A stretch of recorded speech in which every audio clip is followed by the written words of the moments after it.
This is my Sun Orange Amano Shrimp breeding nano tank. It's low tech. You'll notice there's a little bit of aqua soil in there, just enough to cover up the reflection of the glass bottom.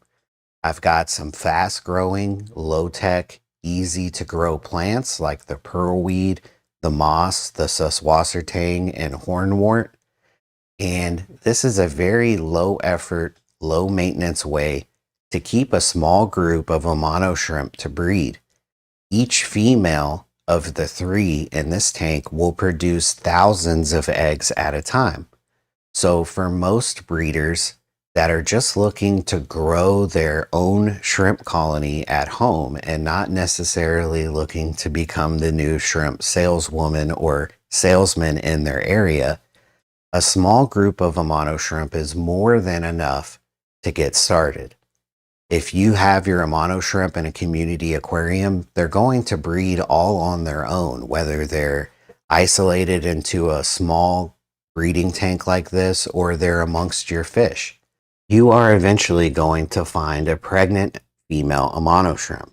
Your female Amano shrimp, without a doubt, will become pregnant at some point, and she will become berried, like the kind of berries we consider fruit, berries. And that's kind of a term that we use in the aquarium hobby to describe a pregnant shrimp.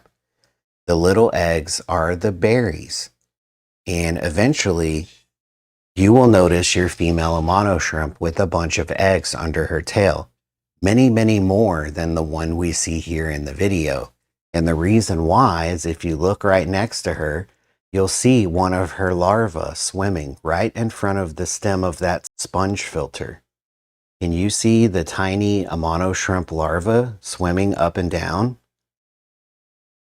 This tank actually has a lot of larvae swimming around, and I'll try to rake the focus through some of them here. So in this video, I'm going to show you some tips and tricks that I use as an Amano shrimp breeder when this happens. And you can use this same set of tips and tricks for your community aquarium. But I do suggest that if you have the time beforehand, once you notice your female Amano shrimp is berried or pregnant, meaning she has all of those eggs under her tail, if she's in a community aquarium, in my experience, it's best to move her to a smaller tank with just shrimp or by herself at that time towards the beginning. It just gives less of a chance to stress her out later down the line in her pregnancy. In my experience, Amano shrimp are very hardy and Amano shrimp are very resilient. And so they take to being moved fairly well, a lot better than Neocaridina shrimp. So let me show you some of the tools that I use here as we get started. This is just a deli cup. This is a shallow deli cup. You can use a taller deli cup. It really doesn't matter, but you'll see soon what this is for. You're going to want a clothespin, and you're going to want a reusable coffee filter. And here I've got a regular reusable coffee filter, and I have a reusable K-cup. Today we're going to use this reusable K-cup, but depending on the size of your aquarium, you may want to use a reusable coffee filter, and you'll see what we do with this here shortly. Another tool of the trade here is a turkey baster. This is a fluval waste remover, but a regular turkey baster works also. And the last thing you'll need is a flashlight, but you can use a cell phone or really any source of light. First, you're going to take your reusable coffee filter and put it in like so. And just take your clothespin and clothespin it to the side of the aquarium. The clothespin is just holding the reusable coffee filter so that the bottom majority of the coffee filter is submerged in the water. Then you're going to do this at night or do this with your aquarium lights off. So you're going to turn on your flashlight. I'll turn it on low. So after about 5 or 10 minutes, all of the baby Amano shrimp are going to be right here under the light. They're drawn to the light, and their food source is actually drawn to the light as well. Those tiny little shimmery, sparkly dots are Paramecium. They're little bitty single-celled organisms that eat things in our aquariums like bacteria. It's naturally present in our aquariums, even in my saltwater grow-out tanks. It just kind of appears out of thin air as the bacteria builds up in our aquariums that's breaking down things like leftover fish food or fish waste or shrimp waste. This Paramecium eats that bacteria. So the Paramecium is drawn to the light, and naturally the baby Amano shrimp are also drawn to the light. And you're just going to wait for your Amano shrimp to start stacking up underneath this light. Then you'll simply take your turkey baster and collect the Amano shrimp. It really couldn't be much easier. Now I'm going to move this coffee filter over a little bit just so that I've got some room to get the baster in there. But this will give you a little better idea and a little more of a full shot of all of the Amano shrimp larvae being drawn into the light. Now the female that's releasing these eggs is still not done releasing baby Amano shrimp. She'll probably continue to release shrimp for about 24 hours. And before you know it, there's just going to be 1,000 or more of these babies. It's first thing in the morning here, and I think I've actually caught this female Amano shrimp towards the beginning of her release. So luckily we won't have as many shrimp to collect, and it'll make it a little faster. So then I can show you the transition into the saltwater grow out tank. But first, let's collect some of these Amano shrimp babies. So what I'm going to do is just carefully collect the babies with the turkey baster.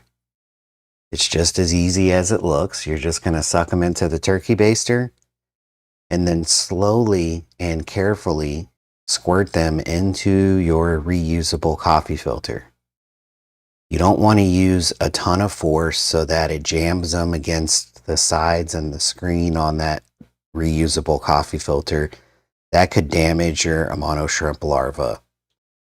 So you just want to kind of slowly release them into that coffee filter, and that's going to keep the Amano shrimp in there and allow the water to pass through.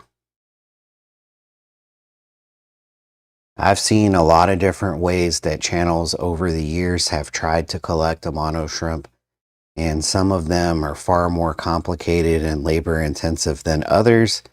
And I've just found that for me personally, this is the easiest, most low effort, low tech way of moving a lot of baby Amano shrimp in not a lot of time or effort. Now throughout the day-to-day, this female Amano shrimp that's releasing these eggs is going to continue releasing eggs. So what I would normally do if I wasn't trying to make a video like this is I would actually give her about 24 hours to continue releasing eggs before I start trying to collect the babies. But you don't want to wait more than a couple days before you remove these babies from your freshwater aquarium, because they just won't make it more than a couple days. They need to be transitioned into that saltwater grow out so that they can grow up and through their larval stage, which requires them to be in saltwater. In nature, when a female Amano shrimp has all of her babies, they end up swimming and getting washed down tributary rivers all the way down to the bay and the ocean, where they live in the saltwater as a larva, and they eat stuff like phytoplankton. Luckily, in our home aquariums, we have a ton of this Paramecium. So your saltwater Amano shrimp baby grow out tank is kind of like a big Paramecium culture. So I've got a bunch of babies in this coffee filter. Let's get moved over to the low tech grow out and I'll show you exactly what I'm talking about. This is my baby Amano shrimp saltwater grow out. And as you can tell, It's just a tank with salt water and algae. I keep the light on 24 hours a day. That grows the algae. This powdered algae that you see on the bottom and the sides of this aquarium is also naturally occurring. I think some of it came with some fresh water from me transitioning larvae at some point, but most algae that we find in our aquariums like this, whether it's freshwater or saltwater, if you've got too much light and you've got nutrients in the water, you're going to grow algae. So as your saltwater grow out tank matures, eventually, if you just keep the lights on enough, you're going to get this powdered algae on the walls. Now, don't let that trick you into thinking now you have everything you need for your baby Amano shrimp, because in their larval stage, they don't attach themselves to the glass walls of the tank and eat algae off the walls of the tank. They're eating that paramecium, those tiny dots that you see in the water. And in order to provide that, I feed my Amano shrimp grow out tank powdered food once a day. It's just that simple. Now I'm going to clean off the front glass on this thing because it's pretty gnarly, so that we can kind of see into it. So let me get this cleaned off real quick so we can at least see in here a little better. So now we've got a little bit more of a clear view into this grow out tank. And if you haven't noticed yet, you're probably noticing that there's a brine shrimp in there. That's right, there's an adult brine shrimp in this grow out. And once this water settles down a little bit from cleaning that front glass, you might notice there's some baby brine shrimp in here as well. That's right, she had some babies, and those babies are in here, and they'll be growing up alongside the Amano shrimp larva. So that's pretty cool. I've got an Airstone on this grow out tank, but I have grown out thousands of Amano shrimp without even using an Airstone. The only reason I have an Airstone on this tank is I'm doing an experiment with how it affects the algae that grows at the very top surface of the water of this aquarium. But in my experience, the Amano shrimp larvae survive just fine without an Airstone. I've got this Airstone on here in order to see if I can cut down on the amount of algae that's growing on that top surface of the water. So here is the small deli cup that I mentioned in the beginning when I was talking about things you may need for this. As you can see, I put some of the tank water from the aquarium that we collected the larvae from in this deli cup. I've got that reusable coffee filter in the water. So now I can move these Amano shrimp larvae around. They're still contained in this coffee filter, and they've got some water that's keeping them alive. And so all you have to do is pull this disposable coffee filter out of here and release your baby Amano shrimp into the water. It's really that simple. It's not hard at all. It's not complicated. You don't need to be an advanced aquarist to do that. Okay, for these baby red Amano shrimp that we collected today, I'm actually going to keep them separate from the babies I'm going to end up putting in this grow out, which are going to be the yellow ones. So I'm just going to take some of this salt water. I don't need that much actually, but we're going to take some of the salt water. So we're going to release these Amano shrimp into this container. As far as acclimating these baby Amano shrimp to this container, there's really nothing to do. You don't need to drip acclimate them from freshwater to saltwater. You're just going to take your disposable K-cup. You're going to release them. It's just that easy. Now, once they're in here, you can actually use that same flashlight trick that you used to collect these Amano shrimp larvae originally to verify whether or not you've got that Paramecium in your Amano shrimp grow out tank yet or not. And if you don't have Paramecium in there yet, don't worry, it's not a huge deal. It'll show up eventually. All you have to do is sparingly feed powdered food to these Amano shrimp once a day. Now, I do have a special mix of powdered food that I use, but what I can tell you is that if you experiment with just making a powder out of fish food and feeding it sparingly, you'll most likely also come up with a recipe for success on your own. But so this is just a paintbrush, a small like makeup brush type paintbrush, and I'm just going to take it and tap 1, 2.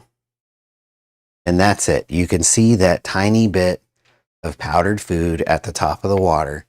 If you do that once a day, your Amano shrimp will be perfectly happy larvae that'll grow big and strong. There they are. Aren't they awesome? So just like that, your baby Amano shrimp have been transitioned to full saltwater. And from this point, you're just going to feed that powdered food once a day.